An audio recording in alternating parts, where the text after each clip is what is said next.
NDI წინა საარჩევნო გარემოს საფასებს დასკვნა მწვავეა. რჩება შთაბეჭდილება, რომ ხდება კანონის შერჩევითი აღსრულება, დაკისრებული ჯარიმები კი პროპორციული არ არის, ნათქვამი ამერიკის ეროვნულ დემოკრატიული ინსტიტუტის შუალედურ დასკვნაში. დასკვნაში ასევე მოყვანილია მერეთისა და კერალეთის ინციდენტები და წერია, რომ ძალადობას ადგილი ჰქონდა. კვლავ გრძელდება ძალადობრივი ინციდენტები. ეს ხელს უწყობს იმ აზრის დამკვიდრებას, რომ ორი უდიდესი საარჩევნო სუბიექტი ერთმანეთის მტერია და არა პოლიტიკური მოწინააღმდეგე. ეს არის კიდევ ერთი ნაწყვეტი NDI-ის ანგარიშიდან.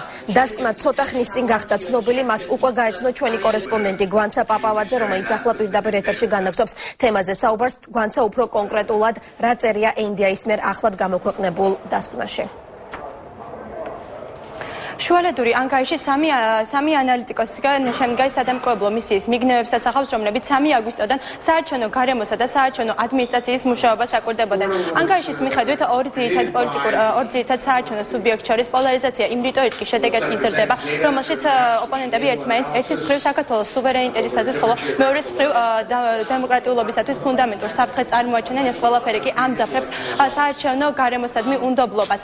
ამიტომ დამკვირვებლების აზრით მთავრობა ვალდებულია სამართლიანი საარჩევნო კანონმდებლობა მიიღოს და აღასრულოს ის, ხოლო ოპოზიცია დაემორჩილოს მას. ასევე ანგარიში დადებითად არის მოხსენიებული უწყებათა შორისი კომისიის მუშაობა. ასევე ძალიან დიდი ადგილი აქვს დათმობილი ცენტრალური საარჩევნო კომისიის მიერ მიღებულ გადაწყვეტილებას ქართული სემის საარჩევნო ნომრის შესვლასთან დაკავშირებით და დამკვირვებლების აზრით შესაძლოა ცენტრალურმა საარჩევნო კომისიამ გადაწყვეტილება კანონის ვიწრო კონტექსტში განხილვის შედეგად მიიღო. NDI-ის სადამკვირვებლო მისიის წარმომადგენლები მისიის ფარგლებში ხელისუფლებისა და საარჩევნო სუბიექტების წარმომადგენლებს შეხვდნენ, ასევე შეხვედრები ქონათ პოლიტიკური პარტიების ლიდერებთან. ისინი დაესწრნენ პოლიტიკური პარტიების ღონისძიებებსა და საარჩევნო სუბიექტების ღონისძიებებს. ასევე NDI წინა საარჩევნოდ ერთი კვირით ადრე ჩამოიყვანს მოკლევადიან საერთაშორისო დამკვირვებელთა კოლექტივს.